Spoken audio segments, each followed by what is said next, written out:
A very good evening, everyone. I think we are good to go. It's already 4 o'clock.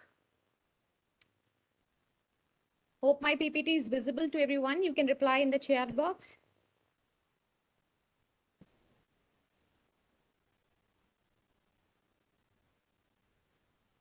Okay. So let's begin with the session. It's a very important topic that we are going to discuss today, classroom management. So for we educators, classroom management is one very important topic because every day हमें अपने class के सामने खड़ा होना होता है और हमें उसको मैनेज करना एक चैलेंज होता है. Now we don't only have to manage the class, but एक और जो चीज हमारे साथ करनी है वो हमें we have to ensure instilling of 21st century skills into our students. Now classroom management तक तो समझ में आ गया कि ये मैनेज करना होता है, हर एजुकेटर का काम है कि क्लासरूम मैनेजमेंट करना है. But why insuring 21st century skills? So इसका वाई बता दें. जब किसी चीज का हमारे पास वाई पता होता है, क्यों पता होता है, तो उसको करना आसान होता है, उसका हाउ इजी हो जाता है. तो after the coming of the national education policy, instilling 21st century skills into our students has become our responsibility. That is what NEP is saying कि हमें बच्चों को ऐसे पढ़ाना है, ऐसे क्लासरूम को मैनेज करना है कि ना सिर्फ क्लासरूम में पढ़ाई हो और कुछ चीजें हैं वो इंश्योर हो, बट ये भी इंश्योर करना है कि 21st सेंचुरी स्किल्स भी बच्चों में इंस्टिल हो. And for that we have to carve out outcome based and objective based pedagogy, जहां पे हमें ये पता चले कि हमने जो क्लासरूम में ऑब्जेक्टिव सेट किया था बच्चे को पढ़ाने का, उसका जो आउटकम है उसमें स्किल उसमें आया है कि नहीं. इसीलिए क्लासरूम मैनेजमेंट में हमें देखना है कि हम ऐसे मैनेज करें कि हम बच्चों में 21st सेंचुरी स्किल्स भी इंस्टिल कर पा रहे हैं. हमारा लेसन प्लान ऐसा होना चाहिए, हमारे पढ़ाने की पेडागोजी ऐसी होनी चाहिए कि बच्चों में ये स्किल सेट जरूर डेवलप हो. अब 21st सेंचुरी स्किल्स अपने आप ही में एक बड़ा वाइड स्किल सेट है जिसमें हम लोगों ने बहुत सारी ट्रेनिंग सी हैं, लिटरेसी स्किल्स पे, लर्निंग स्किल्स पे और लाइफ स्किल्स पे. तो जो भी 21st सेंचुरी स्किल सेट है वो आपके क्लासरूम में कोई ना कोई स्किल आप जरूर अपने मैनेजमेंट में इंक्लूड करें, तभी आपका क्लासरूम इफेक्टिवली मैनेज्ड कहलाएगा. So we need to understand what actually classroom management is. So classroom management establishes and sustains. इसको हम बिल्कुल डिकोड करके समझें कि क्लासरूम मैनेजमेंट क्या होता है. तो it establishes and sustains an orderly environment for your students. बिल्कुल ऑर्डरली इन्वायरमेंट अगर आपके स्टूडेंट के लिए स्टैब्लिश हो रहा है तो आपका क्लास मैनेज है. It creates opportunity for meaningful academic learning. बिल्कुल क्लियर है कि अगर अपॉर्चुनिटी क्रिएट होती है फॉर मीनिंगफुल एकेडमिक लर्निंग यानी कि क्लासरूम मैनेज्ड है. It should foster social and emotional growth of students. It should reduce negative behavior and it should increase the amount of time actually devoted to the lesson. अगर ये चार चीज आपके class में हो रही है इसका मतलब है कि आपका क्लासरूम मैनेज्ड है. एक इफेक्टिव क्लासरूम मैनेज जो है वहां पे मिसबिहेवियर बहुत कम होगा, वहां पे बच्चे का सोशल इमोशनल ग्रोथ हो रहा होगा, वहां पे ज्यादा जो टाइम है वो इधर उधर की चीजों में नहीं लर्निंग में जा रहा होगा, और यहाँ पे बच्चों को अपॉर्चुनिटी मिलेगी मीनिंगफुल एकेडमिक लर्निंग की. सो ये सारे जो 5 पॉइंट्स हैं ये क्लासरूम मैनेजमेंट के पिलर्स हैं. अब आजकल के बच्चे मोबाइल यूज करते हैं, सोशल मीडिया के बहुत बड़े फैन हैं, तो उनको इंस्टेंट ग्रेटिफिकेशन की आदत है. You know instant gratification is coming with the press of a button, जहां उनको जो चाहिए वो देख सकते हैं, जो सुनना है वो सुन सकते हैं, जिसमें उनको मजा आता है वो बिल्कुल एक बटन के क्लिक पर उनको अवेलेबल है. तो इस तरीके की एडिशनल प्रॉब्लम के साथ हम टीचर्स के लिए मुश्किल होता है बच्चे को फोकस रखना, क्योंकि बच्चों का डिस्ट्रैक्शन बहुत ज्यादा है, क्योंकि आदत हो गई है इंस्टेंट ग्रेटिफिकेशन की, क्विक रिजल्ट्स की. तो क्लासरूम मैनेज करना तो एक प्रॉब्लम थी ही कि इफेक्टिवली उसको कैसे मैनेज करें. With the coming of mobile phone, social media, बच्चों में फोकस की कमी देखी जाती है, एफर्ट की कमी देखी जाती है, मिसकंडक्ट, मिसबिहेवियर बहुत ज्यादा बढ़ गया है. तो टीचर को आइडेंटिफाई करना है कि व्हाट इज द सोर्स, कहाँ से ये सोर्स होता है, क्या हम में कुछ कमी है या बच्चे में कुछ कमी है. इस सोर्स को हम जब पता करते हैं तो फिर जो हम स्ट्रैटेजी और मेथडोलॉजीज कार्व आउट करते हैं और फिर अपने क्लास में एग्जीक्यूट करते हैं, तभी हमारा क्लास इफेक्टिवली मैनेज होता है. So this is what understanding classroom management is.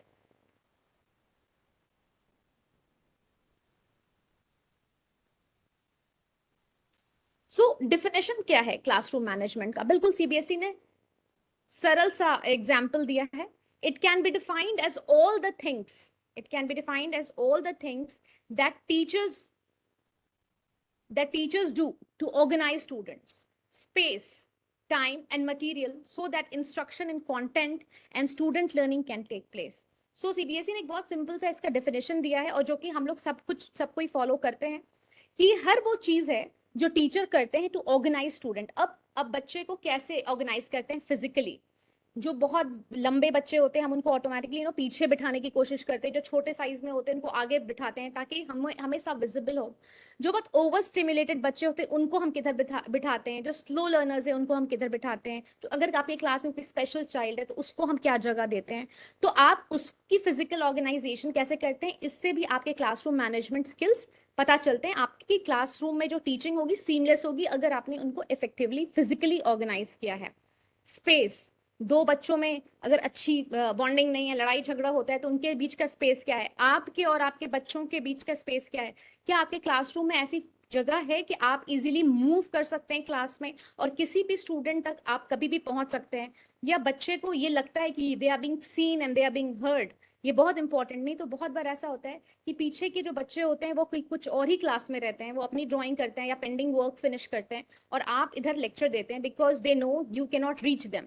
सो आप जो क्लास का जो स्पेस ऑर्गेनाइज करते हैं that is also a part of classroom management. Time very important. Lesson plan में हमेशा पीरियड का टाइम डालते हैं, 40 मिनट्स, 45 मिनट्स. एक क्लास को कितनी पीरियड्स की जरूरत पड़ेगी तो हम किसी एक कंटेंट को 6 पीरियड डालते हैं. तो आप टाइम कितना देते हैं, आप एक्टिविटी में कितना टाइम देते हैं, आप लेक्चर बेस्ड अगर कुछ कर रहे हैं तो उसमें कितना टाइम देते हैं, आप असेसमेंट के लिए कितना टाइम देते हैं, अगर बच्चा कोई क्वेश्चन आपसे पूछना चाहता है या फिर उसके पास कोई आंसर है या वो एक्स्ट्रा कुछ आपको दिखाना चाहता है तो आपने उसके लिए क्या मैनेज किया. ऐसा तो नहीं कि साल के एंड में आपके पास इतना सारा सिलेबस बच जाएगा अगर आपने क्लासरूम को इफेक्टिवली मैनेज शुरुआत में नहीं किया. तो आपने पूरी एनुअल मैनेजमेंट की है कि नहीं, फिर उसको मंथली में डाला है कि नहीं, वीकली में डाला है कि नहीं, तभी आप टाइम पे अपना syllabus with enrichment activity assessment के साथ खत्म कर पाएंगे और सारे बच्चों की नीड को भी कंसिडर कर पाएंगे. सो अगर आप ये करते हैं इसका मतलब आपको क्लासरूम मैनेजमेंट आती है. And material so that instruction in content and student learning can take place. और आपके पास जो मटीरियल है वट एवर यू जिससे आप कोर कॉन्सेप्ट की क्लैरिटी करते हैं, जो डिकोड करते हैं कॉन्सेप्ट को, वो आपके पास है कि नहीं. आप इनरिचमेंट अगर उसके साथ उस कॉन्सेप्ट का कराना चाह रहे हैं तो वो है कि नहीं. आप एक्टिविटी क्या कराएंगे वो है कि नहीं. आप उसमें असेसमेंट किस तरीके से कराएंगे, आप ओरल क्वेश्चन पूछेंगे, फॉर्मेटिव करेंगे, जीडी करेंगे, रोल प्ले करेंगे, कैसे आप बच्चों को असेस करेंगे कि जो आपने पढ़ाया है वो उन तक पहुंचा है कि नहीं, वो उसको फिर से रिप्रोड्यूस करने के लायक बने हैं कि नहीं, रियल लाइफ में एप्लीकेशन उसका कर पाएंगे कि नहीं. अगर आपको ये चेक आप कर पाते हैं, आपके पास ये सारी चीजें हैं हाथ में, इसका मतलब आप क्लासरूम मैनेजमेंट बहुत अच्छे से कर पाएंगे. Now classroom management is not, classroom management क्या नहीं है. एक ट्रेडिशनल हमारे माइंडसेट था कि ये दो चीज अगर क्लासरूम में है तो आपका क्लासरूम मैनेज्ड है. तो क्लासरूम मैनेजमेंट क्या नहीं, जो ट्रेडिशनल डेफिनेशन है उसका बिल्कुल ये क्रॉस है. Creation of an orderly classroom is not classroom management. आपने ये सोचा कि आपके क्लास में पिन ड्रॉप साइलेंस है, आप जब क्लास में इंटर करते हैं तो बच्चे खड़े हो जाते हैं, फिर बैठ जाते हैं, बिल्कुल आप जो पढ़ाते हैं वो बच्चे पढ़ते हैं, आप कोई भी उसमें इनोवेशन नहीं डालते हैं, कोई भी क्रिएटिविटी नहीं डालते हैं. आप सारे बच्चे को एक ही स्टिक से इवेलुएट कर रहे हैं, एक ही पैरामीटर्स पे इवेलुएट कर रहे हैं, और आपके क्लास में pin drop silence absolute discipline है, फिजिकल डिसिप्लिन है, वो क्लासरूम मैनेजमेंट नहीं है. ये हमारा ट्रेडिशनल डिफिनेशन है क्लासरूम मैनेजमेंट का. दूसरा है teaching lessons in the style you want to teach. ये क्लासरूम मैनेजमेंट नहीं है. पहले यही हुआ करता था, बच्चे एक जगह बैठे होते थे, टीचर आते थे, वो अपने हिसाब से लेक्चर देते थे, बच्चों ने लिखा, फिर उसी चीज को एग्जाम में लिखा, वो पास कर जाते थे, दूसरे क्लास में चले जाते थे. एनईपी ने बोला ये क्लासरूम मैनेजमेंट बिल्कुल भी नहीं है. हर बच्चे की पोटेंसी, कैपेबिलिटी, एटीट्यूड, एप्टीट्यूड, सबका डिफरेंट है। आप एक ही पैरामीटर से अगर बच्चे को पढ़ाएंगे, ऑडिटरी को भी विजुअल से पढ़ाएंगे, काइनेस्थेटिक को भी विजुअल से पढ़ाएंगे, तो लर्निंग उस तरीके की नहीं होगी। आपको स्मार्ट क्लास का यूज, आपको आर्ट इंटीग्रेशन का यूज, आपको एक्सपीरियंशियल का यूज करना ही पड़ेगा। इसलिए क्योंकि हर बच्चा एक तरीके से नहीं पढ़ सकता है। अगर किसी को आपने लेक्चर मेथड से पढ़ाया तो हो सकता है वो लेक्चर मेथड से कोर कॉन्सेप्ट को ले तो लेता है, बट उसको अप्लाई करने की शक्ति उसमें नहीं होती है। तो आपने उसको जो पढ़ाया वो अगर रियल लाइफ में अप्लाई करने के लायक नहीं है, तो कोई फायदा नहीं होता है वैसी पढ़ाई का। They are being schooled, they are not getting educated. So ये ट्रेडिशनल मेथड अगर क्लासरूम मैनेजमेंट का आपको पता था, तो this is not classroom management. Now what classroom management is, अब इसके हम लोग डिफिनेशन पे आते हैं कि क्लासरूम मैनेजमेंट होता क्या है। सो क्लासरूम मैनेजमेंट जो होता है वो है इफेक्टिव डिसिप्लिन। यहाँ पे जस्ट एक वर्ड बदल जाता है और चीजें बदल जाती हैं।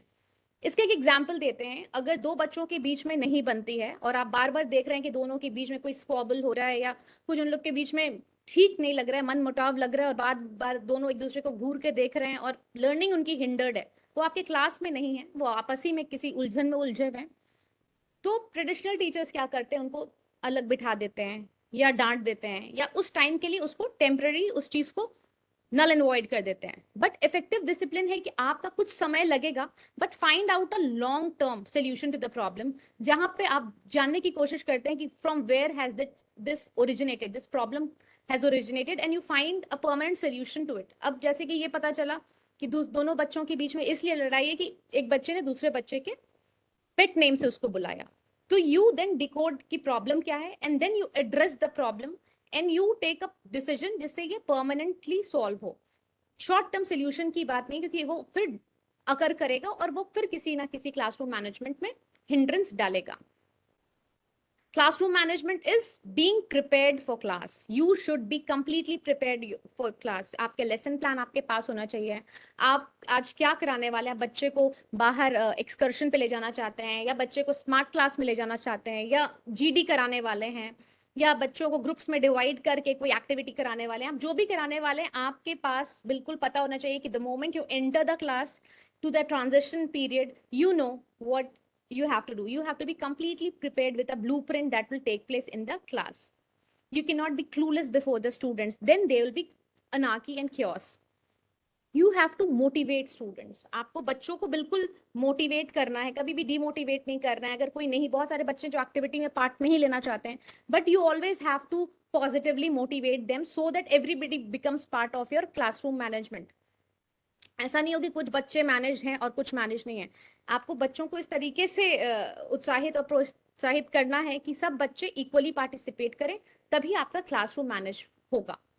Increasing appropriate behavior of students. Obviously, some kids are not behaving appropriately in the class. Now, the onus is on the teacher कि आप किस तरीके से बच्चों का appropriate behavior करते हैं, incentive देते हैं, counseling करते हैं, positive reinforcement करते हैं, आप उनको क्लास के बाहर ले जा करके उनसे बात करते हैं, आप उनकी प्रॉब्लम को समझने की कोशिश करते हैं। ये सारी चीज जो है अगर आप देखते हैं, सॉर्ट आउट करते हैं, तो आपके क्लास में अप्रोप्रिएट बिहेवियर बच्चों का होगा। सो आपको एक ऐसा रास्ता लेना है कि बच्चे अप्रोप्रिएटली बिहेव करें। अगर आपके क्लास में बच्चों का बिहेवियर इनअप्रोप्रिएट है, इसका मतलब क्लासरूम आपकी मैनेज नहीं है। प्रोवाइडिंग और creating a safe comfortable learning environment. बहुत बार ऐसा होता है कि बच्चा अगर गरीब घर से आता है, या देखने में बहुत अच्छा नहीं है, या उसके पास कपड़े बहुत ज्यादा अच्छे नहीं है, या कुछ इस तरीके की उसके साथ डिस्पैरिटी है, तो उससे वो सेफ फील नहीं करता है, कंफर्टेबल नहीं फील करता है, वो उसी में उलझता रहता है कि कहीं ऐसा ना हो कि कोई वो बुली कर दे, कोई ऐसा नहीं हो कि उसके वीक पॉइंट पे कोई उसको रब कर दे। तो आपको you have to ensure that in your class only learning is happening. It's pure learning environment where nobody is bothered of the background they are coming from. They are not worried about the prejudice and marginalization that will come to the class. The only thing that is happening in your class is studies, is learning, is education. That's all. So you have to make sure that you provide a very comfortable and safe environment to your students. Building students self-esteem. Many students, they suffer from low self-esteem. हमें बच्चों में ये again एक skill set है जहाँ पे आप self awareness सिखाते हैं, जहाँ पे आप बच्चे को बताते हैं कि you have great potency, you have great ability, and everybody is unique and we need to tap that uniqueness and work on that.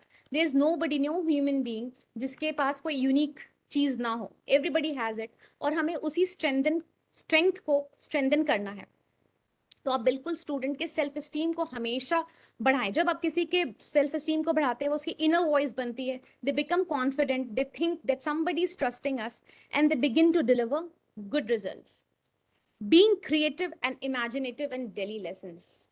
अगर आप किसी का कोई फेवरेट खाना है, अगर किसी को बहुत ज्यादा खिचड़ी पसंद है, बट अगर आप उसको 4 टाइम खिचड़ी खिलाते रहेंगे तो वो उसका फेवरेट नहीं रहेगा. आपको इनोवेशन करना है. एक ही चीज को अगर आप बार बार देंगे, no matter how much that person likes it, it becomes the most repulsive thing in the world. So आपको you have to be very very creative and imaginative. हमें भी कोई भी चीज एक जैसी पसंद नहीं आती, एडल्ट्स को भी नहीं पसंद आती है. तो बच्चों का तो माइंड बिल्कुल स्टिमुलेटेड है, इंस्टेंट ग्रेटिफिकेशन से भरा हुआ है. They will not go by the monotony. और अगर एनुअल पेडागोजिकल प्लान आप देखते हैं तो सेकंड नंबर डिस्क्रिप्टर इनोवेशन पे काम करता है, जहां पे you have to be very very innovative with your pedagogy, and then only the desired result will come out. It will never come out with the same traditional method, because बच्चों का mind evolve कर रहा है, बच्चों का exposure बहुत ज्यादा है. तो आपको अपने वेज को भी क्रिएटिव और इमेजिनेटिव बिल्कुल बनाना पड़ेगा. Ensuring the right climate for learning to occur. Right climate से क्या मतलब है, या बिल्कुल फिजिकल बातें हैं. आपका क्लास में सनलाइट होना चाहिए, वेंटिलेटेड होना चाहिए, स्पेस होना चाहिए जहाँ पे बच्चा अपना बैग रख सके, कंफर्टेबली प्लेस होके वो लिख सके. ये नहीं कि वो लिख रहा है तो किसी और से उसका हाथ टकरा रहा है, या फिर उसके पास जगह नहीं है, बहुत ज्यादा क्लस्टर्ड है क्लासरूम. ऐसा नहीं होना चाहिए. आपको अपने क्लासरूम के लिए राइट क्लाइमेट बिल्कुल इंश्योर करना है. The last point is of classroom management is preparing students for future life. आपको क्या आता है वो important तो है ही, लेकिन आप उससे अपने फ्यूचर को कैसा बनाते हैं. Will you be able to apply the knowledge that has been imparted to you? That is the most important question. So आपको बच्चे को फ्यूचर के लिए तैयार करना है. Schooling is a pilot project जहां पे आप बच्चे को फ्यूचर के लिए नॉलेज देते हैं कि अगर लाइफ में जो भी प्रॉब्लम्स आएंगी, जो भी सिचुएशंस आएंगी, वो स्कूल में जो उसको करिकुलम ने उसको जो नॉलेज दिया है, उससे वो अपनी फ्यूचर की लाइफ में भी सर्वाइव और थ्राइव करना जानेगा. Now what is the purpose of classroom management. क्यों हम लोगों को क्लासरूम मैनेजमेंट पढ़ना है. हम लोग क्लासरूम मैनेजमेंट नहीं भी पढ़ सकते थे. So the purpose of classroom management is to create a supportive and respectful learning environment. It's a pilot project, as I said. हमारे लाइफ में भी हमें ऐसे ऐसे लोगों के साथ प्लेस कर दिया जाता है जिनके साथ हमारी बहुत ज्यादा आइडियोलॉजी नहीं मिलती है, हमारा माइंडसेट नहीं मिलता है, हमारा टेस्ट नहीं मिलता है, बट देन वी को exist with them. Similarly, in a class, people from various backgrounds, various mindsets, they come and they sit together, and they become good friends, they become friends for life. So we have to create a supportive and respectful learning environment जहाँ पे हो सकता है कि हम किसी की बात से सहमत ना हो, but we need to be respectful, we need to be very very civil with them. And कुछ लोगों को हमारा एक्स्ट्रा सपोर्ट लगेगा, कुछ बच्चे हमारे स्लो लर्नर्स होंगे, कुछ बच्चे हमारे क्लास में हो सकता है स्पेशल चिल्ड्रन भी हों, उनको भी आप एक सपोर्ट देने के लिए रेडी हो, उनको भी रिस्पेक्ट दें. To promote the growth of students in terms of their personal, social and emotional self. Classroom management का पर्पस है कि हम बच्चों में उत्पन्न करा पाए, उनकी हेल्प कर पाए और उनके ग्रोथ में हम मदद करें. Not only in personal. अगर किसी बच्चे को किसी पर्सनल प्रॉब्लम की वजह से वो नहीं कोप अप कर पा रहा है, घर में किसी की डेथ हो गई है, या कोई उसके घर में बिजनेस कोलैप्स कर गया है, या कुछ भी हो गया है, वी हैव टू इंश्योर कि हम उनका ग्रोथ कैसे करा पाए, उनकी मदद कैसे कर पाए. सोशली कुछ बच्चे क्लास में आपके ऐसे होंगे जो बिल्कुल भी सोशल नहीं होते हैं, बिल्कुल सिक्लूडेड रहेंगे, शांत रहेंगे, उनकी दोस्ती नहीं होती है. तो you have to counsel them, you have to help them कि उनका सोशल डेवलपमेंट भी हो एंड इमोशनल डेवलपमेंट भी. आपकी जिम्मेदारी है कि आप बच्चे को, अगर बच्चा किसी टर्मोइल से गुजर रहा है, किसी डिप्रेशन से गुजर रहा है, या बहुत शांत रहता है, या कुछ उसके साथ इमोशनली डिस्ट्रप्शन चल रहा है, so you have to ensure कि आप उसको इमोशनली भी बूस्ट अप कर पाए. ये क्लासरूम मैनेजमेंट का एस्पेक्ट है from the point of view of NEP. बस आपके क्लास में शांति है, आप जो बोलते हैं वो बच्चा सुनता है, लिखता है, That is not classroom management. Definition of classroom management has changed with the coming of the national education policy. And the old ways, the traditional methods, they will become obsolete. These are in alignment to NEP, ensuring कि आप बच्चे में 21st century skills develop कराएं. इसी के लिए आप बच्चे को ignore नहीं कर सकते हैं if that child is suffering from a personal emotional problem. You have to address it. That's why CBSE has mandated a counselor in every school. If the kid is suffering from such kind of problems, we need to show it to the counselor and then come out with a remedy जहाँ पे बच्चे को हम फिर सबके साथ equal platform पे ला पाएं. To have excellent rapport, आपको क्या होता है, classroom management बताता है कि you need to have an excellent rapport with class and encouraging learners to have good rapport with each other. आपका as a teacher excellent rapport होना चाहिए. जब आपका रैपो बच्चों के साथ बहुत अच्छा होता है, लर्निंग सीमलेस होती है. ये हमने भी अपने टीचर्स के साथ देखा है कि जिन टीचर की रैपो हमारी अच्छी होती है, हमें उनकी हर बात आज भी याद है. तो वही रैपो आपको उनके साथ है. आप ये सोचेंगे कि हम बच्चे के साथ एक कॉन्फ्लिक्ट रखें और फिर जो हम बोले वो करेगा, तो ऐसा कभी नहीं होगा. आपको अगर बच्चे से कुछ कराना है, आपको बच्चे से कोई डिजायर्ड रिजल्ट चाहिए, तो you need to create an excellent rapport with them. Plus you have to tell कि आपका रैपो पूरे सारे क्लास में सबके साथ अच्छा होना चाहिए. मन मुटाव की जगह बहुत कम हो और बच्चा सबके साथ हेल्दी रिलेशन स्टैब्लिश करे. जब बच्चा स्कूल में हेल्दी रिलेशनशिप स्टैब्लिश करेगा, तो उसके लिए यही से प्रैक्टिस होगी कि उसको लाइफ में भी सबके साथ कैसे हेल्दी रिलेशनशिप रखने हैं. To have motivated learners who participate readily and actively in different activities. अब motivated learners, आपने फील क्या होगा कि कुछ बच्चे बहुत मोटिवेटेड होते हैं, आप कुछ भी लेकर जाएं क्लास में, वो सबसे पहले एक्साइटेड होते हैं वो करने का. अगर ऐसा ही मोटिवेशन ज्यादा बच्चों में आ जाए, तो आप सोचिए कि आपकी क्लासरूम कितनी अच्छी तरीके से मैनेज होगी. ये मोटिवेशन आप तब कर सकते हैं जब आप बच्चों से काफी सलाह लें, उनका इंटरेस्ट कहाँ है, उनका मन कहाँ लगता है, उनको किस चीज में लर्न करने, जिस तरीके से लर्न करने में आता है मजा, वो आप कर पाए. तो सारे बच्चे मोटिवेटेड होते हैं जब हम बच्चों को ऑटोनॉमी देते हैं. To inculcate positive attitude in students towards the subject area.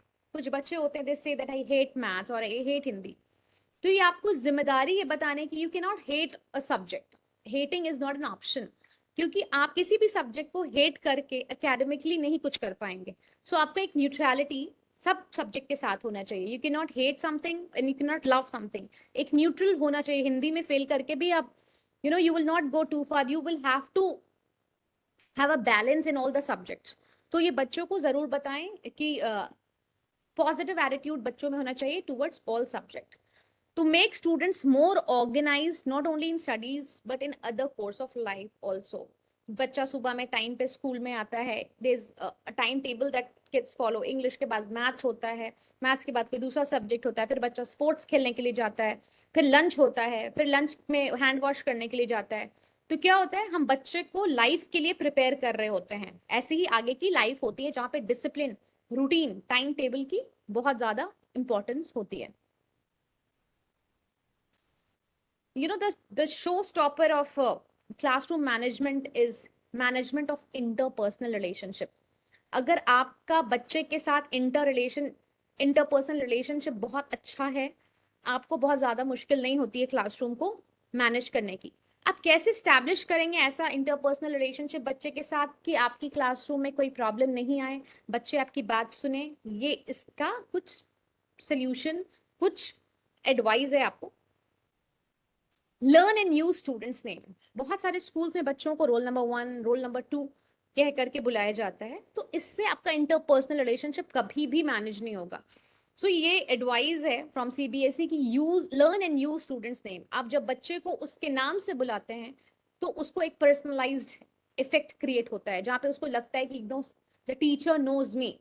So it is said that you should know each and every student by their name. Treat students as individuals. ऐसे नहीं कि सारे रिसोर्सेज यहाँ पे class में सारे कोई समान है. उनको एक जरूर इंडिविजुअलिटी दीजिए कि हर स्टूडेंट की एक इंडिविजुअलिटी है और टीचर की नजर में उसकी एक अलग पहचान है.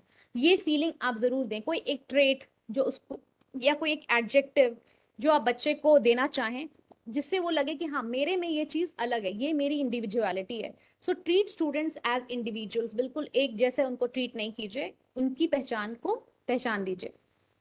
Have proper eye contact with the students in class, बच्चों को आप बिल्कुल आई कॉन्टैक्ट से देखें। कुछ टीचर्स ये होते हैं कि वो आई कॉन्टैक्ट सिर्फ अपने फेवरेट स्टूडेंट्स के साथ ही बनाते हैं, बाकियों को वो देखते नहीं हैं।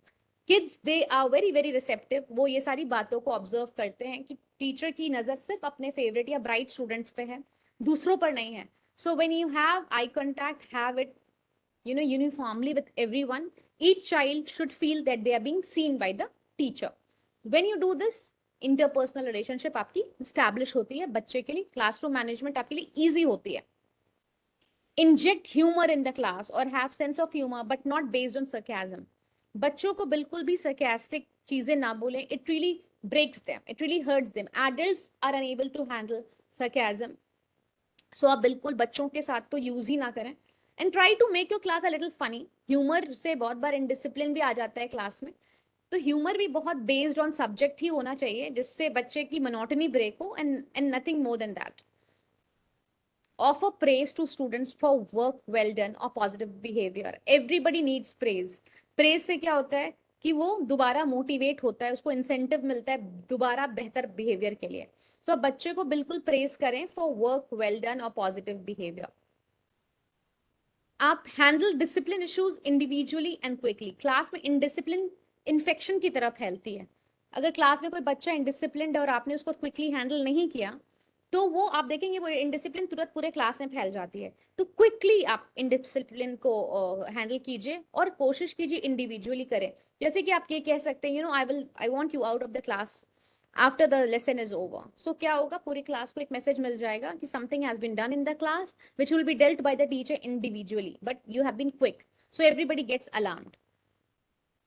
Manage the needs of all students in the class. Being a teacher doesn't mean कि आपको कुछ बच्चे ब्राइट बच्चे अगर आप कम समय लेते हैं, तो जो स्लो लर्नर्स है वो जाहिर है आपका ज्यादा टाइम लेंगे। So being a teacher you can not complain about it, और हमें सारे अपने लिमिटेड रिसोर्सेज में अपने बिल्कुल कैपेबिलिटी के हिसाब से कोशिश करनी चाहिए कि सारे बच्चों के नीड्स को हम लोग केटर कर पाए। Now this is a very important point कि सबसे ज्यादा इनडिसिप्लिन और मिसकंडक्ट होता कब है।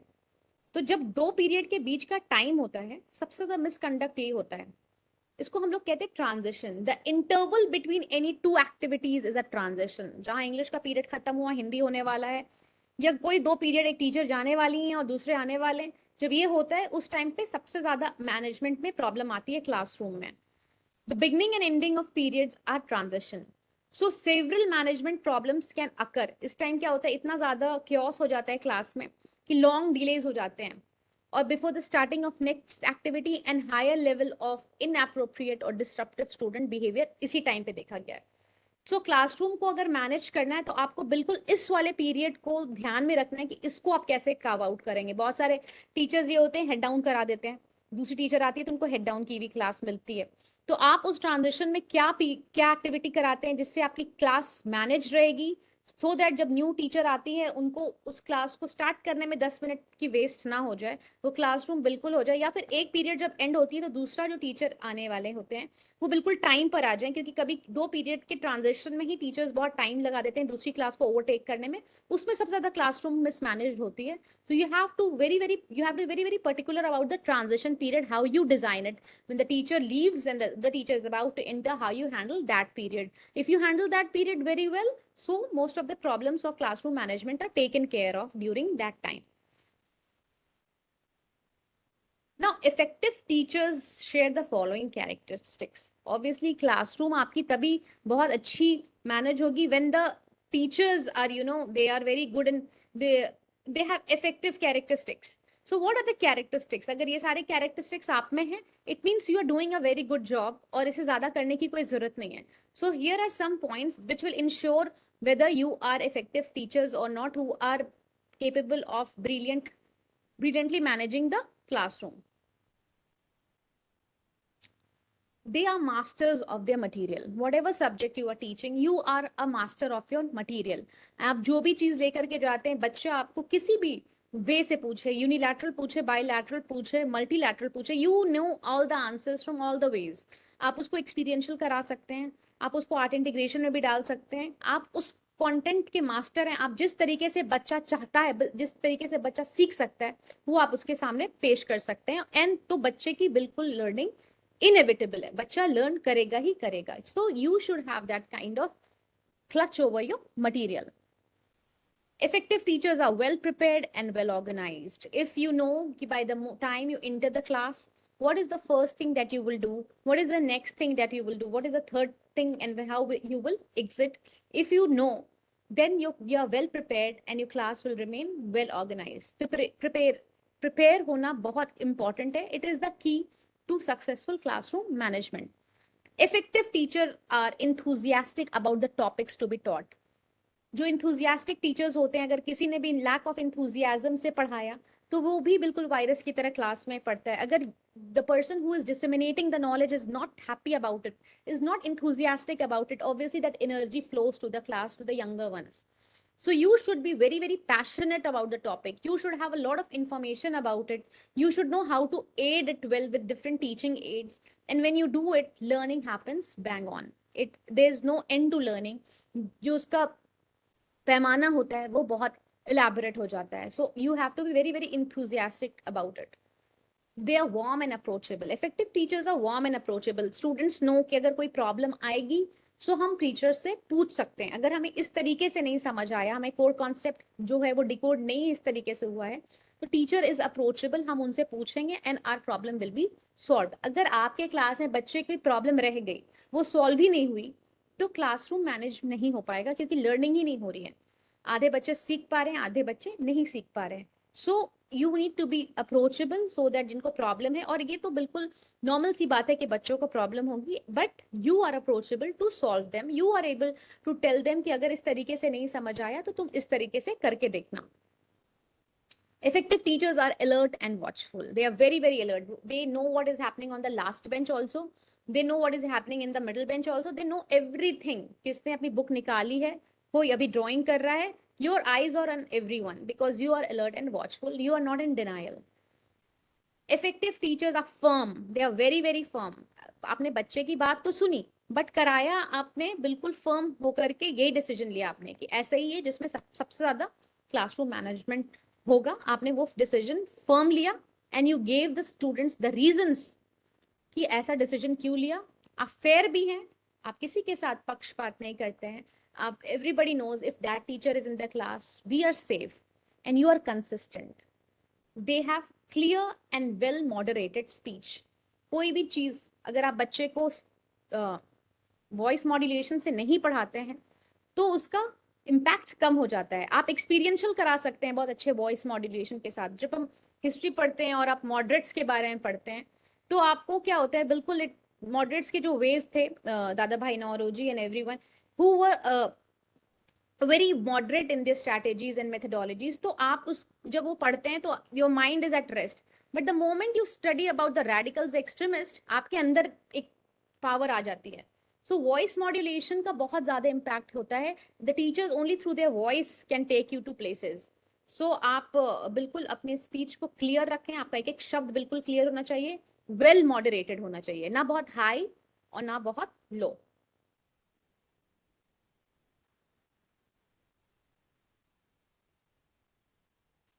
Now, 3 innovative teaching methods that will prepare students for 21st century. 3 innovative जो आप बिल्कुल डाल सकते हैं अपने क्लास में, जिसमें आपका क्लासरूम जो होगा वो बहुत अच्छी तरीके से मैनेज होगा. Use educational videos. बच्चों को एजुकेशनल वीडियोस से बहुत कम समय में बहुत क्लैरिटी के साथ बहुत सारी चीजें समझ में आ जाती हैं. दे अ बिग एड, जो आपके लेसन को स्पीड अप करेगा. जो चीज आप लेक्चर मेथड से समझाने में बहुत असक्षम हो रहे हैं, एक करेक्ट एजुकेशनल वीडियो उसको एक्सेलरेट कर देता है, उस कॉन्सेप्ट को ब्रेक कर देता है. वो वीडियो से उनका वैक हो जाता है, विजुअल ऑडिटरी काइनेस्थेटिक सब हो जाता है. So use lot of educational videos. Plethora of educational videos जो बड़े बड़े कॉन्सेप्ट को बिल्कुल सिंप्लीफाई करता है. और सबसे ज्यादा माना गया है कि विजुअल इम्पैक्ट जो होता है बहुत लॉन्ग टर्म उसका इम्पैक्ट होता है. तो आप बिल्कुल एजुकेशनल वीडियोस काफी यूज करें. इंटरैक्टिव लर्निंग, एक तरफ से आपने इंटरैक्ट किया बट सामने से बच्चों के अंदर में क्या चल रहा है, बच्चे क्या फील कर रहे हैं, वो किस जगह पर है, how they are placed, are they on the same page with you, ये अगर नहीं हो रहा है तो लर्निंग बहुत ज्यादा हिंडर्ड होती है. तो आप बिल्कुल अपने क्लास को इंटरैक्टिव जरूर बनाएं। अगर आप पढ़ा रहे हैं तो बच्चों को जरूर बताएं कि you jot down the confusion that you are having, and at the end of the lesson I will be addressing to all the confusion that you had. So interactive जरूर होना चाहिए आपका। Spaced space learning work, this is a new thing that has come, which is a very innovative thing. अभी आपकी मान लीजिए संस्कृत के बाद कंप्यूटर की क्लास है, तो बोथ द सब्जेक्ट्स एग्जॉस्टिव। सो आप उन दोनों पीरियड के बीच में जरूर ऐसा कोई पीरियड डालें जहां पे बच्चों को थोड़ा सा टाइम मिलता है अपने माइंड को रिफ्रेश करने का। बिल्कुल जो एग्जॉस्टिव सब्जेक्ट्स हैं उनके बीच में स्पेसिंग रखिए। बिल्कुल वो क्लॉग्ड नहीं होने चाहिए, क्योंकि अगर क्लॉगिंग है पीरियड्स की, या अगर आपके स्कूल में ऐसे रिसोर्सेज नहीं है कि जहाँ पे स्पेस लर्निंग हो पा रही है, तो जरूर उस क्लास के बिगिन होने के पहले कोई एक ऐसी एक्टिविटी करें जिससे मोनोटनी ब्रेक हो and kids are regenerated for the next session. तो स्पेस लर्निंग वर्क्स। अगर आप देखते हैं कि कोई एक क्लास में बिल्कुल लर्निंग नहीं होती है, बच्चे बिल्कुल भी इंटरेस्टेड नहीं होते हैं पढ़ने के लिए, तो स्पेस लर्निंग की वहां पे जरूरत है। Now, building the psychosocial environment. This is again a very important point. कि आप अपने क्लास में साइको सोशल एनवायरमेंट कैसे करते हैं for effective classroom management. Make a large class feel small. आपकी क्लास बहुत लार्ज हो सकती है फिजिकली, बट आप उसको स्मॉल कर सकते हैं कैसे? साइको सोशल एनवायरमेंट क्रिएट कर सकते हैं by walking to the class. आप जरूर क्लास में घूमें। आप ये बच्चों को दिखाएं कि you can get into any lane of the class, you can sit with any of the student. इससे बच्चों को लगता है कि we are approachable, the teacher can reach us at any time, whatever we are doing the teacher has an eye on us. So ये psycho social environment आपके जरूरी है। अगर आपने एक पैटर्न बना लिया है कि आपको क्लास में यहीं पे खड़े रहना है, तो बच्चे उस पैटर्न को पकड़ लेते हैं और उनको लगता है कि कोई बात नहीं, ये वाले टीचर के क्लास में हम ये वाला काम कर लेंगे, बिकॉज दे नो कि आप उनके वहां तक पहुंचेंगे नहीं। They have decoded your pattern. So keep walking in to the class, only then you will create an image जहाँ पे बहुत सारे बच्चे इतने स्मार्ट होते हैं कि वो बैग्स को भी ऐसे प्लेस करते हैं अपने स्कूल बैग्स को कि वो एक हिंड्रेंस क्रिएट होता रहे, और इनको ये पता रहे कि टीचर जो है मेरे तक तो नहीं पहुंच सकते। दे प्लेस द बैग इन सच अ वे। सो आप अपने क्लास में देख लीजिए कि ऐसे बच्चा कोई भी नहीं करे कि बैग्स को ऐसे प्लेस करे कि आप उस तक नहीं पहुंचे। You should be able to sit with any one, so it will create an impact that the class is small and everybody is seen and heard. Conduct getting to know you activity to learn students name. आप हर student का नाम जरूर जानें। कोई भी ऐसा class में आपके बच्चा ना हो जिसका नाम आपको नहीं पता हो। This is a very important aspect of classroom management. Know your students by allowing student to express themselves. हमें एक पीरियड जरूर अलॉट करना चाहिए जहां पे बच्चा को अपने आप को एक्सप्रेस करने की ताकत मिले। जब आप बच्चे का एक्सप्रेशन देखते हैं, बातें सुनते हैं, तब आपको उनके बैकग्राउंड के बारे में, उनके इंटरेस्ट के बारे में बहुत कुछ पता होता है। जब आपको ये पता होता है, व्हेन यू नो कि what the kid has in himself, so आपके लिए क्लासरूम को मैनेज करना पता हो जाता है, क्योंकि आपको पता है ये बच्चा इस तरीके से समझेगा। आप सबके लिए एक तरीका नहीं अपनाते हैं, आपके तरीके भी बदलते हैं, because you know the inside of the students. Revisit classroom rules regularly. आपने अपने क्लासरूम में जरूर रूल्स बनाए होंगे कि हैंड वॉश करना है लंच के बाद, या छुट्टी के पहले ऐसे करना है, या क्या किताब लेकर के आनी है, उस दिन कौन सा ड्रेस पहनना है। जो भी आपके क्लासरूम रूल्स हैं उसको जरूर रिविजिट करें अगर आप चाहते हैं आपका क्लासरूम मैनेज हो। एक बार रूल्स बना करके रखने से बच्चे फॉलो नहीं करते हैं, they need a lot of repetition. So if you do that, classroom will be managed. Be available. There are many students जो क्लास के बाद भी आपको नीड करते हैं। बहुत बार ऐसा होता है हम लोग क्लास से बाहर निकल रहे होते हैं और कुछ बच्चे हमारे पीछे पीछे आते हैं, मैम मैम। वो क्लास में सवाल नहीं पूछते हैं, बट वो क्लास के बाहर सवाल पूछते हैं, क्योंकि उनको शायद बहुत सारी चीजों से वो सफर कर रहे होते हैं। उनको लगता है शायद क्लास में पूछने से आप डांट दे तो सारे क्लास के सामने डांट लग जाएगी, या उनका ऐसा प्रॉब्लम है जो वो सबके सामने नहीं एड्रेस करना चाहते हैं। So be available. Acknowledge difficult concept and anticipate difficulties. जो डिफिकल्ट कॉन्सेप्ट है, obviously as teachers we know कि ये टॉपिक डिफिकल्ट है और इसमें इस तरीके की डिफिकल्टी आपने एंटिसिपेट कर ली है, तो उसके लिए आप क्या सोल्यूशन करेंगे वो भी आपको पहले से पता होना चाहिए, ताकि कम से कम टाइम लगे उसमें, आपको पूरा व्हील को री इन्वेंट ना करना पड़े, और किस तरीके से आप उस डिफिकल्ट कॉन्सेप्ट को इस साल डील करेंगे उसकी रेमेडी आपके पास होनी चाहिए। Now, there's some tips for effective classroom management. आपके क्लासरूम में जो भी अननेसेसरी फर्नीचर है, जो आपके और आपके स्टूडेंट के बीच में हिंडर पैदा करता है, उसको प्लीज रिमूव कर दीजिए। बहुत सारे क्लासरूम में बहुत ज्यादा अननेसेसरी फर्नीचर होता है जो कि बिल्कुल भी यूज का नहीं होता है। तो you need to organise your class so that there is no physical obstruction ना हो क्लास में। और अपने बच्चों से जरूर पूछें कि तुम्हें कैसा लगता है ये क्लासरूम ठीक तरीके से मैनेज है, am I visible to everyone, will I be able to hear the voice, will I be able to tell whatever I want to tell in a clear way through this setting. So इस तरह के बच्चों से जरूर suggestions लें, जिससे उनको लगेगा कि उनका भी बोलने का राइट है इन मैटर्स में।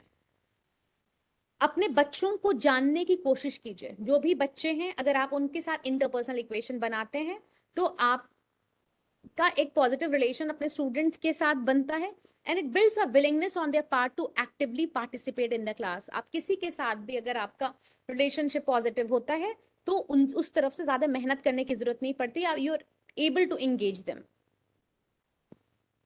जब आप क्लास में कोई भी लेक्चर ले रहे हो, make sure that you're moving. This engages students more actively and it can reduce the physical and social distance between you and your students. बिल्कुल मूव करना क्लासरूम मैनेजमेंट का बहुत ही इंपॉर्टेंट पॉइंट है, जिससे बच्चे को लगता है कि मेरे और टीचर के बीच में फिजिकल और सोशल डिस्टेंस नहीं है। They feel more attached to you. Be natural and personal in class. Be natural and personal in class and outside of it. बिल्कुल आप जो हैं वही क्लास में हो। अगर आपका नेचर स्ट्रिक्ट नहीं है तो don't pretend to be strict, whatever you are be that. बच्चे फेक और रियल के बीच में डिफरेंस कर लेते हैं। So whatever your natural style is, whatever your expertise are, वो बिल्कुल आप डिमॉन्स्ट्रेट करें। बच्चों के लिए कोई और एक इमेज बनाने की जरूरत नहीं है। आपका नेचुरल जो स्टाइल है वो उसी से स्टिक कीजिए। Keep a track of frequently asked questions और कॉमन मिस्टेक। एक बच्चों का पैटर्न होता है कि वो फ्रीक्वेंटली उसी के राउंड क्वेश्चंस पूछते हैं, या कुछ कॉमन मिस्टेक्स होते हैं।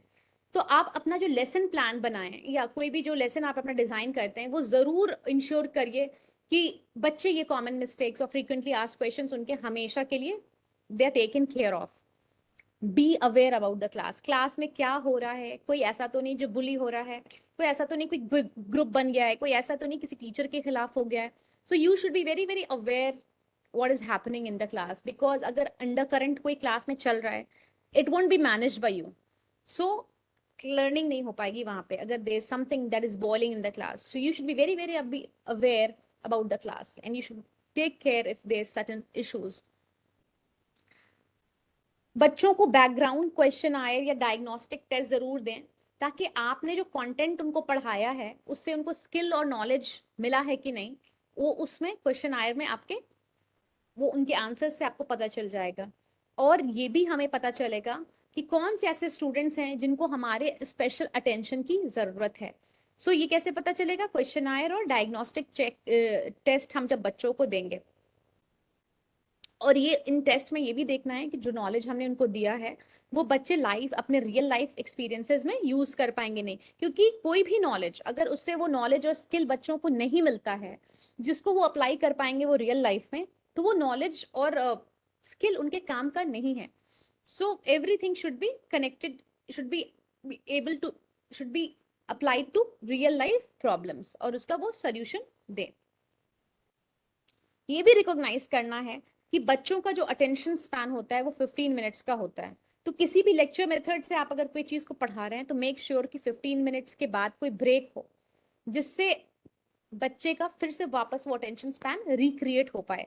It should not be more than 15 minutes, otherwise after that period जो आपकी लर्निंग होगी वो फ्यूटाइल होगी, उसका कोई अर्थ नहीं होगा। और कोशिश कीजिए कि कोई कोई चैप्टर जहाँ पे लेक्चर मेथड को आप रिप्लेस कर पाए दूसरे तरीके के मेथड से, जहाँ पे बच्चों की मोनोटनी ना बने और उनको मजा आए लेक्चर को लेने में।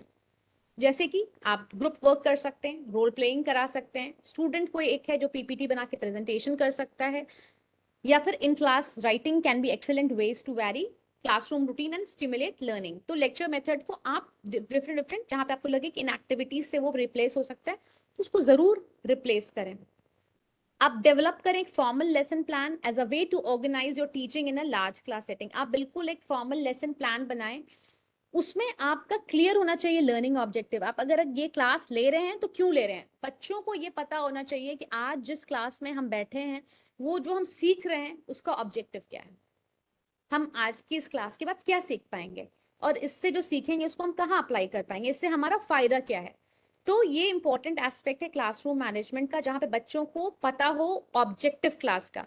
जब बच्चों को ऑब्जेक्टिव पता नहीं होता है, they are not interested in what is happening, they are unable to उस पजल को बिठा नहीं पाते कि ये हो क्यों रहा है। But when they are clear कि ये क्यों हो रहा है, तो वो उनका माइंड बिल्कुल कॉन्सेंट्रेटेड अटेंशन रहता है। टीचिंग मेथड्स आप क्या लेंगे बच्चों को पढ़ाने के लिए, ये आपको क्लियर होना चाहिए। क्लासरूम अरेंजमेंट कैसा होगा, स्टिमुलेटेड बच्चे किधर होंगे, तंग करने वाले बच्चे किधर होंगे, आप कैसे तंग करने वाले बच्चे को और अंडर स्टिमुलेटेड बच्चे को कॉम्बिनेशन करेंगे ताकि आपकी क्लासरूम मैनेज हो, आपके ऊपर कोई भारी ना पड़े। आपने एक न्यूट्रल क्लासरूम सेटिंग कर दी है फिजिकली, मेन एक्टिविटीज आप क्या क्या करेंगे, आपके पास क्या क्या रिसोर्स होंगे और असेसमेंट मेथड्स आपके पास क्या होंगे। अगर आप ये सारी चीज को इंश्योर करते हैं, क्लासरूम आपकी इफेक्टिवली मैनेज हो जाती है। एक्सप्लेन कीजिए अपने स्टूडेंट्स को exactly how and why you are teaching the class और स्पेसिफिक लेसन। जैसे कि हमने बताया, बच्चे को बिल्कुल पता होना चाहिए अगर आप ये जो कर रहे हैं क्यों कर रहे हैं, तभी उनको पर्पस मीनिंग समझ में आता है। जैसे कि this is why I give quizzes eight the end of the class, उसके पीछे का आप रीजन जरूर बताएं ताकि बच्चे को मीनिंगफुल लगे कि हाँ ये जो एक्टिविटी हो रही है इसका कोई मीनिंग है, हमारे फायदे की चीज है, तो वो बिल्कुल आपको अपना फोकस देंगे। और एक विजुअल डिस्प्ले जरूर बताएं of the days topic and learning objective. जैसे कि बच्चे के बोर्ड पे, आप जो आपका बोर्ड होता है क्लासरूम में, उस पर आप जरूर लिख दें कि आज का ये टॉपिक है और इसका ये ऑब्जेक्टिव है। और जैसे क्लास होगी, जब हम लोग पहले इंट्रोडक्शन करेंगे, फिर एक्सप्लेनेशन करेंगे, फिर एक्सरसाइज करेंगे, फिर उसके बाद एक असेसमेंट होगा, ये बच्चों को जब पता होता है विजुअली, तो वो आपके साथ they are on the same page with you. The most important point is that we have to prepare students for tomorrow. So classroom management, another very important point is that you have to develop a portfolio system. Portfolio system में क्या होता है कि you have to, portfolio system में क्या होता है कि जहां पे बच्चे का ट्रैक कर पाते हैं, स्टूडेंट्स परफॉर्मेंस आप उनके ट्रैक कर पाते हैं, जहां पे वो कहाँ सक्सेसफुल रहे, इंग्लिश में अच्छा किया, मैथ्स में नहीं अच्छा किया, हिंदी में जरूरत है। तो इस तरीके का एक छोटा सा पोर्टफोलियो उनका आपको डेवलप करते हैं, जिससे आपको बच्चे के बारे में, उनके वीकनेसेस एंड स्ट्रेंथ्स के बारे में बिल्कुल क्लैरिटी होती है। नाउ आप कैसे बच्चे को प्रिपेयर कर सकते हैं टुमारो के लिए, when you develop an exam, कि आपके बच्चे ने ट्रूली क्या लर्न किया है और वो उसको अप्लाई कैसे करेगा, और ना कि सिर्फ रिमेंबर पे। यानी कि आपने बच्चे को हायर ऑर्डर थिंकिंग सिखाई है, जब तक आप बच्चे को हायर ऑर्डर थिंकिंग नहीं सिखाते हैं, ये स्किल उनमें नहीं देते हैं, आप उनको टुमारो के लिए नहीं प्रिपेयर करते हैं। बिकॉज हमें उनको किसी एग्जामिनेशन के लिए नहीं प्रिपेयर करना है, हमें उनको लाइफ के एग्जामिनेशन के लिए प्रिपेयर करना है, क्योंकि जो नॉलेज आपने उनको क्लास में दी वो रियल लाइफ प्रॉब्लम्स में एग्जीक्यूट करने के बाद क्या होता है। सो आप उनको प्रिपेयर तभी करते हैं टुमारो के लिए when you develop an examination system where they are able to use their higher order thinking skills. Third point है कि आप बच्चों को प्रॉम्प्ट फीडबैक और मार्क्स दें जो भी आप टेस्ट लेते हैं, क्योंकि बहुत बार ऐसा होता है कि हम आज टेस्ट लेते हैं और हम उसको 2 हफ्ते के बाद उसका रिजल्ट देते हैं। इसमें क्या होता है, बच्चे को इम्पैक्ट ही खत्म हो जाता है, सिग्निफिकेंस ही खत्म हो जाता है उस तरीके के इवेल्युएशन और असेसमेंट का। So be very very quick and give prompt feedback on assignments and exam. Involve your students in the grading process to give faster feedback. बिल्कुल आप बच्चों के साथ भी peer checking कराएं ताकि आपको पता चले कि वेरियस स्टूडेंट्स हैं, और बिल्कुल ये प्रोसेस को आप क्विक करें। डिस्कस जरूर करें अपने कलीग्स के साथ कि कैसे हम अपनी क्लासरूम को और भी बेहतर बना सकें। Whenever you enter a school, there are certain teachers who are very very famous in the school already. Kids are big fan of their teacher, or the teacher is doing really really well, उनके जो भी teaching strategy है उससे results बहुत desirable आ रहे हैं। तो आप ऐसी टीचर्स को जरूर अपने मेंटोर्स बनाइए, उनकी क्लास को विजिट कीजिए, उनसे सजेशंस लीजिए, उनसे आइडिया और मटेरियल लीजिए कि कैसे वो अपनी क्लासरूम में क्या ऐसा चीज कर रहे हैं जो आप भी कर सकते हैं। Don't hesitate from getting mentored from somebody. So this is a very useful remedy that comes very very handy, जहां आप किसी सीनियर टीचर की क्लास को ऑब्जर्व करके बहुत कुछ सीख सकते हैं।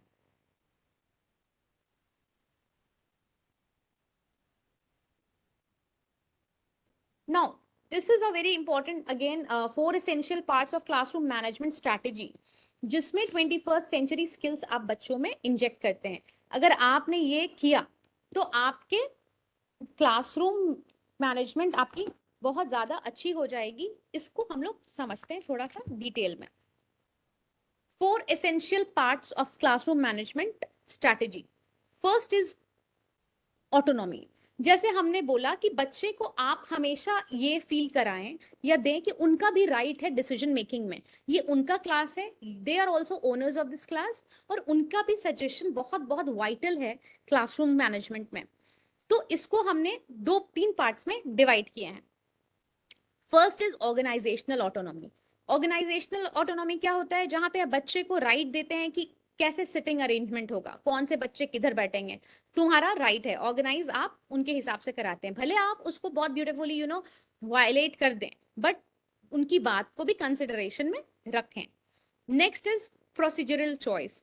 इसमें क्या होता है कि बच्चे को चांस दिया जाता है कि आप कौन सा होमवर्क करना चाहते हैं. आपने 5 होमवर्क दिया जिसमें आप कहते हैं कि बच्चे को कि आप इसमें से 5 से तुम 3 कर लेना.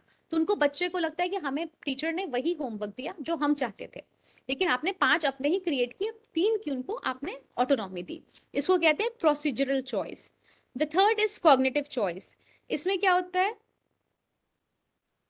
कि स्टूडेंट्स को they share different approaches and thinking process for solving problem. कोई भी प्रॉब्लम अगर क्लास में आई तो वो अपना अपना सोल्यूशन देते हैं.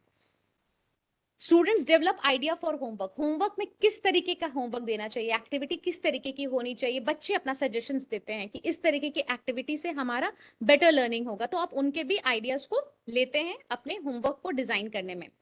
Teachers make use and of the thinking routine to initiate the students to think and ask question and learn by becoming inquisitive. आप टीचर्स, आप बच्चे को ऑटोनॉमी देते हैं कि बच्चे क्वेश्चंस पूछें, जितने क्वेश्चंस उनको प्रॉब्लम जहां पे उनको हुई है, और उसके बाद टीचर्स उन प्रॉब्लम्स का सोल्यूशन निकालते हैं. तो आप बच्चे को ऑटोनॉमी देते हैं कि now by the end of this lesson how many questions do you have, what all points were there where you got stuck, and now you have full autonomy to ask me questions and I will decode all your concepts, all your questions will be asked. तो आप organisational, procedural और cognitive उनको autonomy देते हैं. So this is one strategy for effective classroom management. The second one is competence. So अब बच्चे को कभी भी उसके इंटेलिजेंस पे कभी भी उसको कॉम्पिटेंस को ना जज करें कि यू आर वेरी इंटेलिजेंट. आप बच्चे को हमेशा फीडबैक दें कि आई अप्रिशिएट योर एफर्ट. इसमें होता क्या है कि when we appreciate somebody on their intelligence, वो रिस्क नहीं लेना चाहते हैं दोबारा किसी काम का, कि उनको लगता है कि अगर इस बार हमने गलत किया तो हम लोग, हमारे ऊपर जो इंटेलिजेंस का क्राउन हमारे सर पे रखा गया था वो रिमूव कर दिया जाएगा. तो वो रिस्क नहीं लेते हैं. They want to save their crown of intelligence. तो आप बच्चे को हमेशा सेफ तारीफ करें कि I appreciate your effort. Effort को अप्रिशिएट कराने के लिए वो हमेशा दोबारा भी अप्रिशिएट करेंगे. And feedback, they are very highly important to boost the morale of students and a crucial part of classroom management strategies. So आप बच्चों को जरूर फीडबैक दें, बट हमेशा उनको उनके एफर्ट के लिए, उनके कॉम्पिटेंस, उनका एफर्ट होना चाहिए. Relatedness. Now this is a very important point that teachers need to be genuinely interested in the students. You need to take an interest in their dreams and interests and keep an open communication which is two-way. Share your stories with them and hear theirs too. कुछ उनको आप inspirational stories बताएं और आप ये बोले कि your dreams and interests, they are real. And if you think that you're capable of achieving this, you will be able to achieve it, and you have all my support and you have all my trust. तो जब relatedness create होती है तो इससे भी आपकी classroom easily manage होती है. Be flexible. Be a little flexible. Understand students' needs. Read their minds. And become slightly flexible in what you demand from them. हमेशा rigid नहीं होना चाहिए. कभी कभी बच्चों के साथ flexibility रहती है तो बच्चे की भी relatedness आपसे बनी रहती है. आपको gentle और lenient नहीं होना है, but a little flexible is okay. और never give up on your students. ये कभी ना बोलिए कि you are good for nothing or you are a lost case. That is the end of learning. When a teacher says this to a student that this is a gone case, I won't be able to handle, I don't know, he will not do anything in the future. इस तरीके की चीज बिल्कुल against है classroom management strategies के. So don't never say such things. There are better ways to motivate students. अगर आपने उनके ऊपर गिव अप ऑन कर दिया, then it will be, a very demoralizing case for them. Relevance. The student need an understanding of how the syllabus, learning the syllabus is, और कैसे वो relevant है रियल लाइफ में। आप बच्चों के अंदर जरूर ये चीज सिखाएं कि जो वो बच्चा पढ़ रहा है उसका एब्सोल्यूट रेलेवेंस है, जो आज वो सीख रहा है उसको वो अप्लाई कर पाएगा, यही सब कुछ है। जो करिकुलम है स्पेशली गवर्नमेंट ने ऐसे डिजाइन किया है कि वो रियल लाइफ सिचुएशंस में भी बहुत अच्छे से उसको डील कर पाएगा। जो गुरुकुल सिस्टम है उसमें कोई भी फॉर्मल एग्जामिनेशन सिस्टम नहीं था। फॉर्मल पब्लिक एग्जामिनेशन सिस्टम बहुत बाद में ब्रिटिशर्स के साथ आया, because the Gurukul system believed कि लाइफ में खुद ही इतने सारे एग्जाम्स हैं कि किसी फॉर्मल एग्जामिनेशन के पास करने की जरूरत नहीं है। रिलेवेंस था उस तरह की एजुकेशन का। तो हमें बच्चे को क्लासरूम मैनेजमेंट स्ट्रैटेजी में जरूर बताना है कि जो करिकुलम है वो डिजाइंड है इन अ वे कि इसका एब्सोल्यूट रिलेवेंस है, और इसको अगर अच्छे से हमने इम्बाइब किया तो लाइफ में हम सक्सेसफुल बन जाएंगे। So the word of wisdom here is that my number one goal at the end of the first day is not that what they know, the rules and consequences। जरूरी नहीं है कि बच्चे आपके क्लास के सारे रूल्स एंड कॉन्सिक्वेंस जाने, but जब वो घर जाएं, जब आप क्लास के बाद वो घर जाते हैं तो वो ये कहते हैं कि oh my God, I have the best teacher, I have this awesome class and it's going to be great. They don't care, the kids, they don't care what you know until they know what that you care। अगर बच्चे को इस चीज की आपने feeling करा दी, उनके हर चीज से आपको फर्क पड़ता है, उनके क्लास में ना आने से आपको फर्क पड़ता है, उनके कम मार्क्स लाने से आपको फर्क पड़ता है, उनके मिसकंडक्ट से आपको फर्क पड़ता है, so they will always help you managing your class. So this was the last slide. Now the session has come to an end. Thanks a lot.